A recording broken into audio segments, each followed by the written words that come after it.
Hello guys, welcome back to our channel. So చాలా మందికి చాలా క్వశ్చన్స్ ఉన్నాయి కాలేజ్ గురించి, కాబట్టి అవన్నిటిని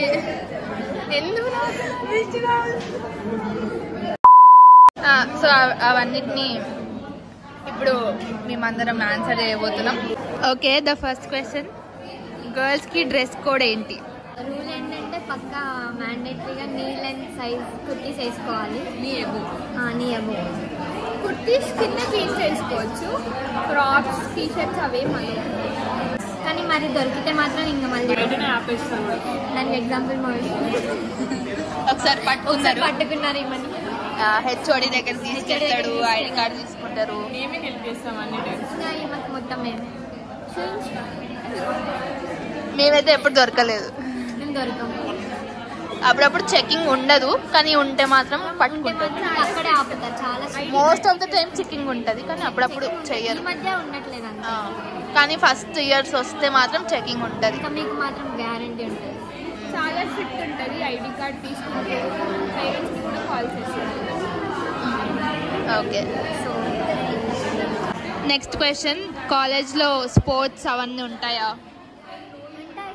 ఒక ఏప్రిల్ అయితే మొత్తం మనం దాని మీద తిరుగుతాం. దానిపైన మనం వీడియో కూడా వేసాం, కావాలంటే చూడొచ్చు. స్పోర్ట్స్ వీక్ ఉంటుంది. గ్రౌండ్ ఇప్పుడు కట్టినారు, చిన్నగా ఉంది. గ్రౌండ్ కొంచెం చిన్నగా ఉంది, ఇక్కడ నుంచి అనిపిస్తుంది. ఇదే మన గ్రౌండ్. ఇంకా మన హాస్టల్లో గ్రౌండ్ ఉంటుంది, పెద్ద గ్రౌండ్ ఉంటుంది, జిమ్ కూడా ఉంటుంది, బ్యాడ్మింటన్ కోర్ట్ కూడా ఉంటుంది. మన కాలేజ్లో కూడా ఉంది బ్యాడ్మింటన్ కోర్ట్ ఉంది, బాస్కెట్బాల్ కోర్ట్ ఉంది. ఓకే, నెక్స్ట్ క్వశ్చన్, చాలా మంది అడుగుతున్నారు హాస్టల్ ఫెసిలిటీ ఎట్లుంటుంది? వీళ్ళు ముగ్గురు హాస్టల్లోనే ఉంటారు, కాలేజ్ హాస్టల్లో, కాబట్టి చెప్పండి. ఫుడ్ అవన్నీ ఎట్లుంటాయి? బాగానే ఉంటుంది, కానీ చాలా రూల్స్ రెస్ట్రిక్షన్స్ చాలా ఉంటాయి. మెస్కి వచ్చేటప్పుడు కూడా హెయిర్ లీవ్ చేసుకోవద్దు, ఇంకా ఫోన్స్ ఎలా ఉండదు, dressing mandatory, sleeves not allowed, 3/4 shorts not allowed. మళ్ళీ టైమింగ్స్ ఉంటావు. ఈవినింగ్ 6 దాకానే గర్ల్స్ గ్రౌండ్లో ఉండొచ్చు, తర్వాత ఉండకూడదు. సో ప్రైవేట్ హాస్టల్కి దీనికి ఏమన్నా డిఫరెన్స్? ప్రైవేట్ హాస్టల్లో అంతా వదిలేస్తారు, ఇక్కడ అంతా పట్టించుకుంటారు. సెక్యూరిటీ బాగుంటుంది, టైం టు టైం అండి. ఔటింగ్స్ వీడియో కాల్ తీసుకొని పర్మిషన్ తీసుకోవాలి. పేరెంట్స్ పర్మిషన్ తీసుకోవాలి, వీడియో కాల్ మాట్లాడిస్తారు, కానీ రికార్డ్ చేసి డ్రైవ్ ఆపరేట్ చేసి పెద్ద పెద్ద వేయాలి. ఇంకా అదంతా ఒక ఎగ్జామ్ లాగా ఉంటుంది కొంచెం.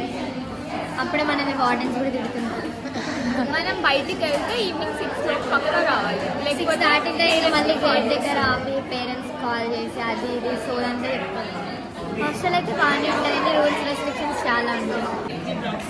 3 బ్లాక్స్ ఉంటాయి, ఓన్లీ గర్ల్స్కి 3 బ్లాక్స్ ఉంటాయి. ఇంకా బస్సు హాస్టల్ నుంచి కాలేజ్కి అయితే బస్సు ఉంది. మార్నింగ్ వాళ్ళనే, ఈవినింగ్ ఇక్కడ మనం కాలేజ్లో ఎక్కితే మళ్ళీ వాళ్ళే డ్రాప్ చేస్తారు. కానీ చాలా దూరం నడవాలి, అంటే నుంచి నడవాలి. మన హాస్టల్ దగ్గర నుండి బస్కి బ్లాక్ నుంచి బస్ దాకా దూరం ఉంటుంది. అక్కడ నుంచి మళ్ళీ మన కాలేజ్కి ఎక్కించుకొని మన కాలేజ్కి వాళ్ళే డ్రాప్ చేస్తారు. అప్పుడప్పుడు లోపల ఆపుతారు, అప్పుడప్పుడు బయట ఆపుతారు.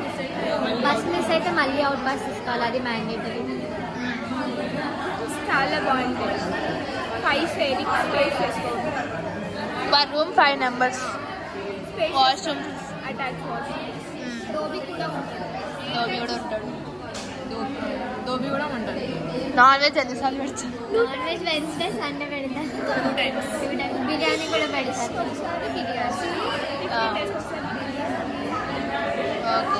ఇంకా స్నాక్స్ బాగుంటాయి, డైలీ స్నాక్స్, డైలీ ఫ్రైస్ కూడా బాగుంటాయి, తెస్తారు నా కోసం. కానీ టైం లోపలనే తినేయాలి, తర్వాత ఉండదు. ఇన్ టైం ఉంటుంది, టైమింగ్ ఉంటుంది మెస్కి. ఓకే, సో ఐఆర్ఈకి హాస్టల్ ఫెసిలిటీ ఎక్కడ ఉంటుంది? MLRIT first campus. హాస్టల్ వాళ్ళకి ఒక బెనిఫిట్ ఉంటుంది, ఏంటంటే అక్కడ ఏ కాలేజ్ అంటే MLRIT కాలేజ్లో ఏదైనా ఈవెంట్ జరిగితే మనందరికి ఫ్రీ ఉంటుంది. డీజే నైట్, వాళ్ళకి యాన్యువల్ డే, అన్నిటికీ మనకి అన్ని ఎలా ఉంటుంది. అన్ని ఈవెంట్స్కి వెళ్ళచ్చు. IRE events, MLRIT. అంటే అన్ని కవర్ చేయొచ్చు మనం. ఇంకా ఐఆర్జీలో ఈవెంట్స్ ఉంటాయా? ఉంటాయి, ఓన్లీ ఉంటాయి. ఏప్రిల్లోనే ఉంటాయి. అది కూడా స్పోర్ట్స్ వీక్, ఇంకా ట్రెడిషనల్, యాన్యువల్, డీజే నైట్, అవన్నీ వీడియోస్ కూడా మేము చేసి పెట్టాము. చూడండి. జూనియర్స్ అయితే ఫ్రెషర్స్ ఒక్కటి ఉంటుంది. ఫ్రెషర్స్ ఉంటాయి. ఇంకా మధ్యలో ఒకసారి బతుకమ్మ ఫెస్టివల్ అని ఉంటుంది. కాలేజ్ టైమింగ్స్ ఏంటి? ప్రెసెంట్ అయితే కాలేజ్ టైమింగ్స్ మార్నింగ్ 9:30కి స్టార్ట్ అవుతుంది. నెక్స్ట్ 3:50కి అయిపోతుంది. ఐఆర్ఈలో గ్రౌండ్ స్పోర్ట్స్ ఎలా ఉంటది? ఇప్పుడు ఇక్కడ ఒక గ్రౌండ్ ఉంది. ఇది ఏం కోర్ట్? Volleyball court. ఇంకా అటు సైడ్ అయితే కబడ్డీ కోర్ట్ ఉంటుంది. Kabaddi, throw ball, basket ball అన్ని గ్రౌండ్ అయితే ఉంటది. స్పోర్ట్స్ వీక్ కూడా ఉంటది. స్పోర్ట్స్ కి బాగానే ఎంకరేజ్మెంట్ ఉంటది. ఇక వీళ్ళు ప్లేయర్స్, మీకు ఏమైనా కబడ్డీ డౌట్స్ ఉంటే వీళ్ళని అడగండి. ఈమె నేషనల్ కబడ్డీ ప్లేయర్, ఆమె కూడా నేషనల్ కబడ్డీ ప్లేయర్. వీళ్ళిద్దరు సెలెక్ట్ అయ్యారు. మా కాలేజ్ తరఫు నుంచి స్పోర్ట్స్ ఆడడానికి వెళ్తారు కదా. కబడ్డీ నుంచి మీరు వెళ్ళలేదు అని వెళ్తారు. కాలేజ్ క్యాంటీన్ ఎలా ఉంటది? కాలేజ్ క్యాంటీన్ చాలా బాగుంటది. Prices quite expensive. బయట కంపేర్ చేస్తే ఇక్కడ 20-30 ఎక్కువ ఉంటుంది. అన్నీ ఉంటాయి కానీ ఫ్రైడ్ రైస్ ఉంటుంది, షవర్మా ఇప్పుడు లేదనుకుంటా. లేదు, ఉంది మధ్యలో లేకుండే. ఫ్రైడ్ రైస్, పానీపూరి అన్నీ ఉంటాయి. అన్నీ ఉంటాయి అన్ని కానీ బాగుంటాయి. కొంచెం హయ్యర్ ప్రైజెస్ తో. ఇంకేమేం ఉంటాయి మన కాలేజ్లో? ఇంకా మన కాలేజ్లో రీసెర్చ్ అండ్ ఇంక్యుబేషన్ సెంటర్ ఉంటుంది. మీకు ఏమైనా కొత్త ఐడియాస్ ఉంటే వాళ్ళ దగ్గరికి, అంటే అక్కడ రీసెర్చ్ సెంటర్కి వెళ్ళి వాళ్ళకి చెప్తే వాళ్ళు మిమ్మల్ని బాగా ఎంకరేజ్ చేస్తారనమాట. ఇన్నోవేషన్ అండ్ రీసెర్చ్ కి ఎంకరేజ్మెంట్ ఉంటుంది. స్టార్ట్అప్స్ కానీ గైడెన్స్ కూడా ఇస్తారు. మనకి టక్ షాప్ కూడా ఉంటుంది. ఏమన్నా కొనుక్కోవాలి, స్టేషనరీ ఐటమ్స్ కానీ, జిరాక్స్ కానీ, లాబొరేటరీ బుక్స్ కానీ అన్నీ మనకి టక్ షాప్ లో దొరుకుతాయి. బయటికి వెళ్ళాల్సిన అవసరం లేదు. ఏరోనాటికల్ ఇంజనీరింగ్ గురించి కూడా మమ్మల్ని క్వశ్చన్స్ అడిగారు. దాని గురించి మాకు ఎక్కువ నాలెడ్జ్ లేదు కానీ ఏరోనాటికల్ ఇంజనీరింగ్ లో కూడా ప్లేస్మెంట్స్ బాగానే ఉంటాయి. ఓవరాల్ గా మా కాలేజ్ అయితే చాలా బాగుంటది. ఇప్పుడు టాప్ 10 లో ఉంది. So guys, this is about our college. ఇంకేమైనా క్వశ్చన్స్ ఉంటే మీరు కామెంట్ చేయండి. We'll try to answer and don't forget to like, share and subscribe to our channel. Thank you for watching.